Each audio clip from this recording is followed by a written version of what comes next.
నమస్తే. Welcome to hit TV. నేను మౌనిక.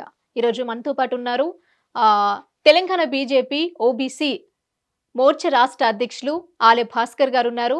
వారితో మాట్లాడి ప్రస్తుత రాజకీయాల గురించి కానివ్వండి, బీజేపీ పార్టీ కార్యక్రమాల గురించి కానీ చాలా విషయాలు అడిగి తెలుసుకుందాం. నమస్తే సార్. నమస్కారం. సార్ ఎలా ఉన్నారు సార్? అంతా బాగున్నానండి. సార్ అంటే ఎలా ఉంది మీ రాజకీయ ప్రయాణం? రాజకీయ ప్రయాణం ఓబీసీ మోర్చా రాష్ట్ర అధ్యక్షుని ఒక కార్యకర్త నుండి ఓబీసీ మోర్చా రాష్ట్ర అధ్యక్షుని దాకా వచ్చాను. అన్నీ నాకు ఏ బాధ్యత ఇచ్చినా దాన్ని సక్రమంగా నిర్వర్తించి అన్ని విధాల పార్టీ చెప్పినే విధంగా చేసి సంతృప్తికరంగా ఉన్నది. సార్ అంటే మీకెందుకు రావాలనిపించింది? అంటే మీ నాన్నగారు ఇప్పుడు ఎంపీగా, ఎమ్మెల్యేగా ఇలా అన్నిట్లలో కూడా ముందున్నారు. ఆయన నరేంద్ర గారు అంటే ఒక బ్రాండ్ అని చెప్పుకోవచ్చు బీజేపీ పార్టీకి. సో అంటే ఆయనను చూసి మీకు రాజకీయాల్లోకి రావాలనిపించిందా? లేక అంటే మీ చుట్టూ ఉన్న ప్రజల సమస్యలు తెలుసుకొని నేను ఇట్లా పోటీ చేస్తే బాగుంటుంది ఈ సమస్య తరపున అనిపించి రాజకీయాల్లోకి వచ్చారా? ఇప్పుడు కుటుంబ వాతావరణం, పెరిగిన వాతావరణం, సమస్యలు అవన్నీ కూడా చిన్నప్పటి నుండి పెరిగిన వాతావరణం. నాన్నగారు ఎప్పుడైతే ప్రజల కోసం మంచి చేయడం, ప్రజల పక్షాన నిలబడడం, ప్రజల పక్షాన పోరాటం చేయడం, ఈ దేశం కోసం, ధర్మం కోసం వారు నిరంతరంగా తాపత్రయపడి ఏ సమస్య వచ్చినా ముందుండి ఆ స్ఫూర్తి అనేది చాలామంది నాతో పాటు హైదరాబాద్లో కానీ తెలంగాణలో చాలామంది స్ఫూర్తితోటి ఇవాళ భారతీయ జనతా పార్టీలోకి వచ్చిన చాలామంది నాయకులు ఇవాళ పెద్ద స్థాయిలో ఉన్నారు. ఆయన స్ఫూర్తితోటే ఇవాళ మేము కూడా ఆయన మార్గంలో నడవాలని, ఏదైతే ఈ ధర్మం కోసం, హిందుత్వం కోసం పనిచేసి ఈ దేశం కోసం, దేశం ముందు అనే విధానం ఏదైతే దానికోసం పనిచేయాలని మేము కూడా ఈ క్షేత్రంలోకి రావడం జరిగింది. సార్ ఇప్పుడు బీజేపీ పార్టీ గురించి హిందుత్వ మతవాద పార్టీ అనేసి చాలా మంది అంటూ ఉంటారు. అది ఎంతవరకు నిజం అంటారు? నిజంగా బీజేపీ అలాంటి పార్టీయేనా? అంటే గత 10 సంవత్సరాలు నరేంద్ర మోడీ గారి పాలన మనం చూసుకుందాం. ఎక్కడ మత కలహాలు జరిగినాయి, ఎక్కడ వివక్ష జరిగింది. వాస్తవానికి ముస్లిం మహిళలు ఎదుర్కొంటున్న త్రిపుల్ తలాక్ తొలగించిందే నరేంద్ర మోడీ. ఓకే. ఆయన 10 ఏళ్ల పాలనలో ఎక్కడ ఏ వర్గానికి అన్యాయం జరిగి ఆయన సబ్కా సాత్ సబ్కా వికాస్ అనే నినాదంతో ముందుకెళ్తున్నారు. ఎక్కడ ఏ వర్గానికి అన్యాయం చెప్పిందో మనకు గత 10 ఏళ్ల చరిత్ర మన కళ్ళ ముందు ఉన్నది. మతతత్వం అనేది ఎక్కడ ఉన్నదో ఎవరైనా చెప్పాలి మీరే.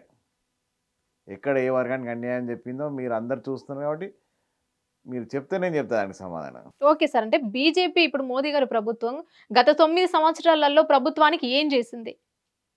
ఏం చేసిందంటే ఏం చెప్తారు మీరు? ప్రజలకు ఏం చేసింది? ప్రజలకు 9 సంవత్సరాల ముందు కంటే 9 సంవత్సరాల ముందు ఏం జరిగిందో కూడా ప్రజలు ఒకసారి గుర్తు చేసుకుంటే నరేంద్ర మోడీ గారు ఏం చేసినారో అర్థమవుతుంది. గత పాలకులు రోజు మనం పేపర్ తెరిస్తే పెద్ద పెద్ద స్కామ్లు, ఎక్కడ చూసినా బాంబుల వర్షం, ఎక్కడ చూసినా ఆర్థికంగా దివాలా తీస్తున్న పరిస్థితులు కనబడుతున్నాయి. స్కాములతోటి, బాంబులతోటి, కాల్పులతోటి, నక్సలిజంతో యువత నిర్వీణ ఆత్మవిశ్వాసం లేని భారతదేశంగా ఉండే. కానీ నరేంద్ర మోడీ గారు వచ్చిన తర్వాత పరిస్థితులు అన్నీ మారిపోయినాయి. దేశంలో ఎక్కడ శాంతి భద్రతల విషయంలో ఎక్కడ బాంబు పేలులు లేవు, టెర్రరిస్ట్ యాక్ట్లు వీటిస్ ఎక్కడున్నా నిర్దాక్షిణ్యంగా అణిచివేయడం జరిగింది. వాళ్ళు ఒక తోట కొడితే మనం 100 తోటాలు వేసే, వాళ్ళ ఇంటికి పోయి కొట్టే పరిస్థితి నరేంద్ర మోడీ గారి నాయకత్వంలో వచ్చింది. ఇవాళ ఆర్థికంగా 11వ స్థానంలో భారతదేశం ఉంటే నరేంద్ర మోడీ గారి నాయకత్వంలో 5వ పెద్ద ఆర్థిక శక్తిగా ఇవాళ ఎదగడం జరిగింది. రక్షణ రంగంలో వేల కోట్ల రూపాయల ఎక్స్పోర్ట్ చేసే స్థాయికి వెళ్ళినాం. దేశం అంతటా హైవేస్, మీరు ఎక్కడికన్నా ఇక్కడ కాశ్మీర్ టు కన్యాకుమారి మొత్తం ఎక్కడ చూసినా హైవేస్, ఎయిర్వేస్ 70 విమానాలు ఇంతకుముందు ఉంటే ఇప్పుడు 140 విమానాశ్రయాలు దేశంలో ఉన్నాయి. అన్ని రంగాలలో ఏ శాఖ తీసుకోండి మీరు, వివిధ అన్ని శాఖల్లో మీద అభివృద్ధి కనబడుతుంది నరేంద్ర మోడీ గారు. ఎటువంటి ఏముండదు. ప్రజలకు సామాన్య పేద ప్రజలకు ఆరోగ్యం బాగుండాలని ఆయుష్మాన్ భారత్ కింద ఇవాళ 5 లక్షల రూపాయలు ఇచ్చే పథకం నరేంద్ర మోడీ అవుతుంది. ఇవాళ దాన్ని అందరూ వేరే వేరే ప్రభుత్వాలు దాన్ని మాడిఫై చేసుకుంటున్నారు, పెంచుకుంటున్నారు, అది వేరే విషయం. ఆలోచన అనేది నరేంద్ర మోడీ కాదు.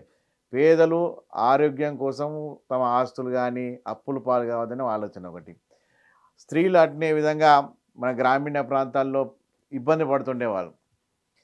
ఏమైనా వారి అవసరాలకు తీర్చేందుకు సాయంత్రం దాకా వెయిటింగ్ చేసి ఎన్నో వాళ్ళ అనేక అవస్థలు పడ్డాయి. స్వచ్ఛ భారత్ కింద ఆత్మగౌరవ నిలయాలు లేక స్వచ్ఛ భారత్ కింద వాళ్ళందరికీ టాయిలెట్స్ కట్టించిన ఘనత నరేంద్ర మోడీ గారి.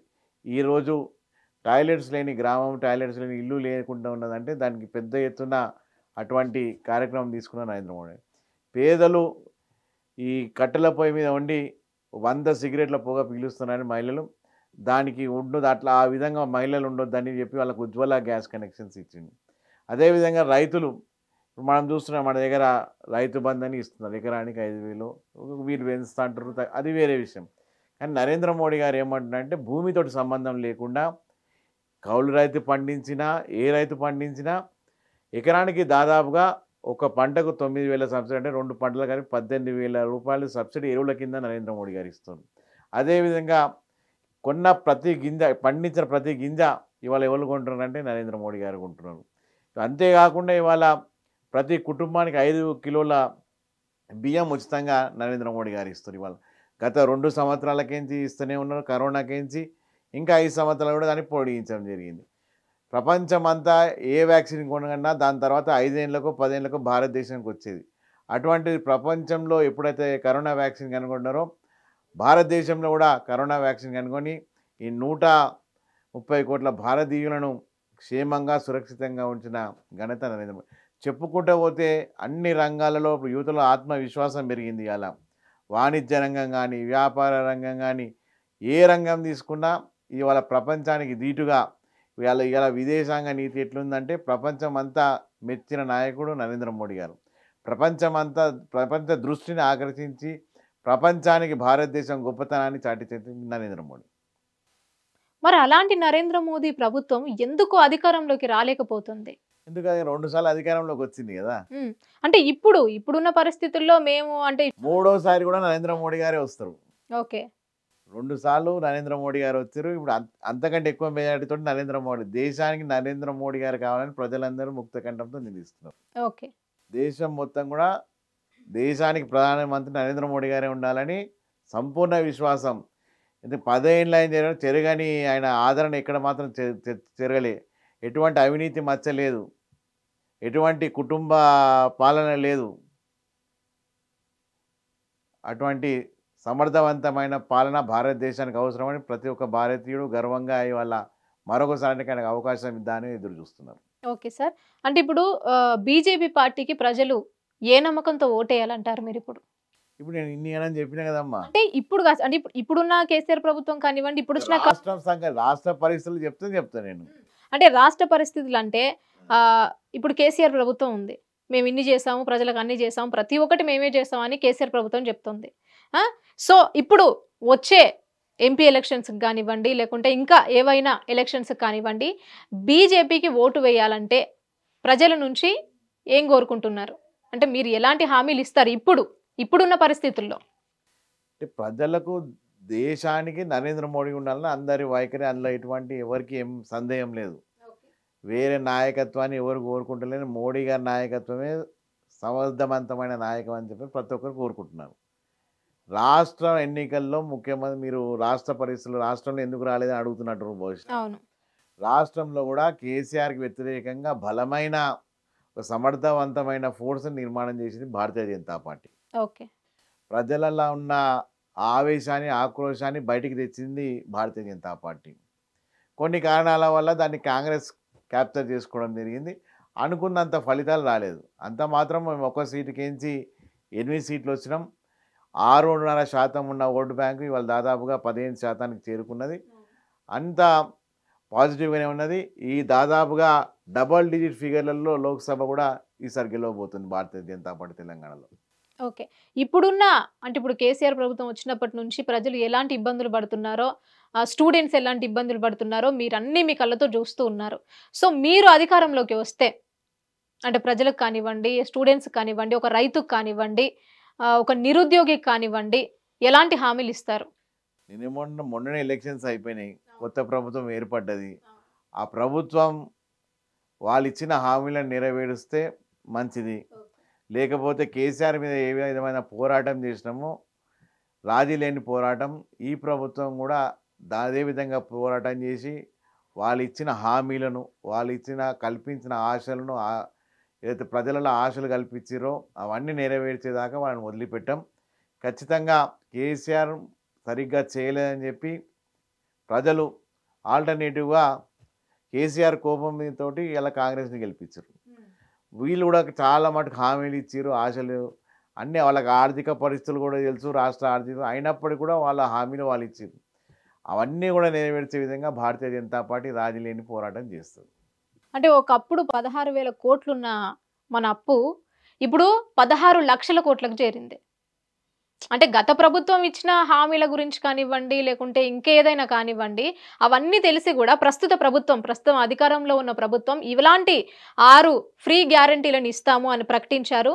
సో దీన్ని మీరు ఎలా చూస్తారు? ఏమన్నా నెల రోజుల సమయం అయింది. ఇంత జల్దీ వారిని రియాక్ట్ అవ్వడం సరైన కాదు. వాళ్ళు అన్ని రాష్ట్ర ఆర్థిక పరిస్థితుల మీద శ్వేతపత్రం విడుదల చేసిర్రు. విడుదల చేసినా చేయకుండా ఆర్థిక పరిస్థితి ప్రతి ఒక్కరు వాళ్ళే ప్రతి సభలో 5 లక్షల కోట్ల అప్పు ఉందని చెప్పి ప్రచారం చేసిర్రు. అయినప్పటికీ వాళ్ళు వాగ్దానాలు చేసిర్రు.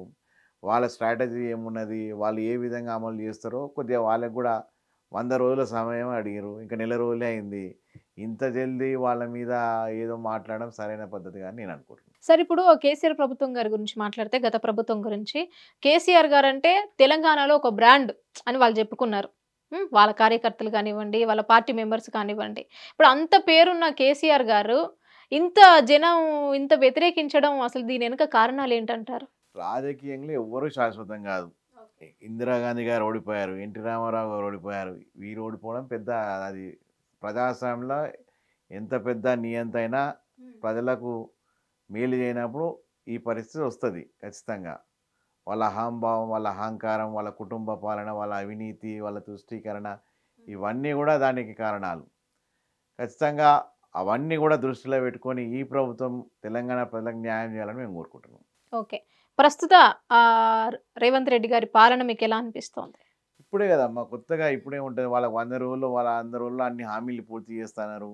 100 రోజుల తర్వాత వాళ్ళని ఏమైనా అంటే బాగుంటుంది. కానీ కుర్చీ ఎక్కగానే ఎలా ఉందంటే అంటే అది కాదు సార్, ఇప్పుడు ప్రజా దర్బార్ చేశారు. ఉండని అమ్మా. ఇప్పుడు ఇంత తొందరగా ఒక 2 చర్యల మీద మనం ఇప్పుడే కామెంట్ చేసి ప్రభుత్వాన్ని అనలైజ్ చేయలేము. అంటే కామెంట్ అని కాదు సార్, నేను ఏమంటున్నానంటే ప్రజా దర్బార్ చేశారు, ఒకటి ఫ్రీ బస్సులు వేశారు. ఇప్పుడు ఫ్రీ బస్సుల వల్ల ఆటో వాళ్ళు మేము బతకలేకపోతున్నాము అని ధర్నాలు చేస్తున్నారు రోడ్ల మీద. ఫ్రీ దర్బార్ వల్ల మీరు రండి, ఆఫీస్కి రండి, మీ సమస్యలు ఏమున్నా కూడా మేము పట్టించుకుంటాం అంటున్నారు. అక్కడికి వచ్చి చూస్తే, అంటే మేము పబ్లిక్ టాక్కి వెళ్ళినప్పుడు అక్కడికి వచ్చి చూస్తే, మేము 2 రోజులు 3 రోజుల నుంచి ఇక్కడే ఉంటున్నాము, మమ్మల్ని పట్టించుకున్న పాపాన పోలేదు. మరి అలాంటప్పుడు ఇలాంటి హామీలు ఎందుకు ఇవ్వాలి అనేసి ప్రజల తరపు నుంచి వస్తున్న మాటలు ఇవి. ఏమంటమ్మా, ఒక 100 రోజులు సమయం ఇవ్వాలి. వాళ్ళు ఏమన్నా పొరపాట్లు ఉన్నా సరిదిద్దుకుంటారా, అట్లనే కంటిన్యూ చేస్తారా, ఆగాల్సిన సమయం ఉన్నది. ఓకే. ఒకటి ఎందుకంటే ఒక అవినీతి సామ్రాజ్యానికి ఇప్పుడే ప్రజలు వాళ్ళని తరిమి బయటికి వేసినారు. వారికి ఆల్టర్నేటివ్గా వారికి కాంగ్రెస్ ప్రభుత్వాన్ని రేవంత్ రెడ్డి గారిని ఎన్నుకున్నారు. వారు వచ్చి 1 మంత్ అయింది, ఇంకా 30 రోజుల సమయం అయింది. ఇంత తొందరగా వారిని అనలైజ్ చేయడం, వాళ్ళని తప్పుపడడం సరైనది కాదు. ఓకే. ఇంకా సమయం ఉన్నది. ఖచ్చితంగా వాళ్ళ మీద మాట్లాడతాము, పోరాడతాము. వాళ్ళు ఉన్న తప్పులు ఏమైనా ఉంటే సరిదిద్దుకొని ఏ వర్గాన్ని కూడా అన్యాయం చేయకుండా ముందుకు కొనసాగాలని ప్రస్తుతానికి కోరుకుంటున్నాం. ఓకే సార్, ఇప్పుడు ఫ్రీ బస్ అని ఒక 6 గ్యారంటీల్లో ఒకటి అమలు చేశారు. ఈ ఫ్రీ బస్సెస్ గురించి మీరేమనుకుంటున్నారు? నేను 6 గ్యారంటీలో ఒక గ్యారంటీ కాదు అది. ఒక గ్యారంటీలా ఒక పార్ట్ అది. ఓకే. అలా మహిళలకు 3-4 చెప్పారు వాళ్ళు. అవును. 3-4 ఇట్లా ఒకటి నెరవేర్చారు. ఒక గ్యారంటీలో ఒక పార్టే అది. మహిళలకు 2,500 ఇస్తున్నారు, 500లకు సిలిండర్ ఇస్తున్నారు. చూద్దాం. అందుకంటే ఇంత తొందరగా కామెంట్ చేయడం కరెక్ట్ కాదు. ఒక 100 రోజులు వాళ్ళు అడిగిన సమయం 100 రోజులు అన్ని కంప్లీట్ చేస్తాను. దాన్ని బట్టి అప్పుడు అలా అడగట్లేదు సార్. ఇప్పుడు ఇన్ని లక్షల కోట్ల అప్పు ఉంది మనకి. మళ్ళీ కోట్ల అప్పు ఉన్న దానికి ఫ్రీ బస్సెస్ వేయడం వల్ల ఇంకా అది నేనేమంటున్నా అంటే ప్రజాస్వామ్యంలో ఇటువంటివి కరెక్ట్ కాదని నాకు అనిపిస్తుంది. ఎందుకంటే ఏ పార్టీ అయినప్పటికీ ఉచితాలు అనేది స్వల్పకాలికంగా అందరికీ బాగానే కనపడతాయి. దీర్ఘకాలికంగా రాష్ట్ర బడ్జెట్పై, రాష్ట్ర ఖజానాపై భారంగా ఉంటుంది.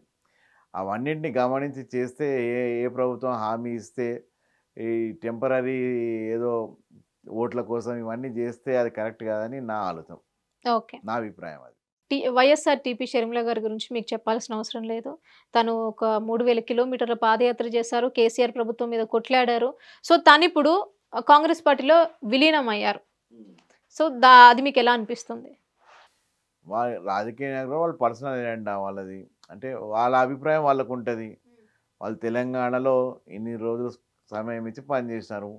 ఇప్పుడు కాంగ్రెస్‌తో కలిసి వాళ్ళ ప్రయాణం సాగిస్తున్నట్టున్నారు. ఒక రాజకీయ నాయకులుగా ఆమె ఏ ఏ విధంగా ముందుకు సాగాలో ఆమె అభిప్రాయం దాని ప్రకారం వారు వెళ్తున్నారు. దాని మీద మనం పెద్దగా స్పందించాల్సిన అవసరం లేదు. Okay sir. అంటే ఇప్పుడు మీ నాన్నగారు రాజకీయాలకు ఆల్రెడీ చూసారు. ఎన్నో రాజకీయ కార్యక్రమాలు చేశారు. ఒక ఎంపీగా, ఎమ్మెల్యేగా ఆయనే గెలుపొందారు. సో, మీరు రాజకీయాల్లోకొస్తానంటే మీ నాన్నగారు ఏమన్నారు? అంటే బేసిక్ ఏందంటే ఈ మన వారి ఆలోచన విధానం ఎట్లుంటదంటే కుటుంబ పాలనకు వ్యతిరేకంగా వాళ్ళు కాంగ్రెస్ తోటి అనేక పోరాటం చేశారు. ఓకే. కాంగ్రెస్‌కి వ్యతిరేకంగా, కాంగ్రెస్ కుటుంబ పాలనకు వ్యతిరేకంగా. అందుకే వారు ఉన్నప్పుడు ఎప్పుడు కూడా మమ్మల్ని రాజకీయాలకు అంత ఎంకరేజ్ చేయలేదు. ఓకే. అంటే ఒక లైన్ తీసుకున్నాం మేము. కుటుంబ రాజకీయాలకు కుటుంబ పరంగా ఉండే దానికి వ్యతిరేకంగా మన మీద పోరాటం చేస్తున్నాము. మళ్ళా నా కుటుంబంలో వచ్చి రాజకీయం చేస్తే కరెక్ట్ కాదు ఓకే. అని ఒక విధానపరమైన నిర్ణయం మీద వారు దానికి ఎంకరేజ్ చేయకపోయేది. ఓకే. తర్వాత వాళ్ళు అనారోగ్యం పాలైనాక వాళ్ళు కొద్దిగా రాజకీయాలతో దూరం అయిన తర్వాత మేము రాజకీయ క్షేత్రంలో రావడం జరిగింది. ఓకే. అంటే మీరు ఫస్ట్ నుంచి బీజేపీ పార్టీ మీదనే మక్కువ పెంచుకున్నారా? లేకపోతే ఇంకేదన్నా వేరే పార్టీల మీద ఇష్టం ఉండేనా? మేము చిన్నప్పటి నుండి కూడా మా ఉన్న సామాజిక నేపథ్యంలో మేము పుట్టి పెరిగిన పాత బస్తీలో హ్మ్. మాకు వేరే పార్టీ కానీ మాకు భారతీయ జనతా పార్టీ కాషాయం జెండనే. ఓకే. వేరే ఆలోచన లేదు. భవిష్యత్తులో కూడా ఎటువంటి ఆలోచన ఉండదు.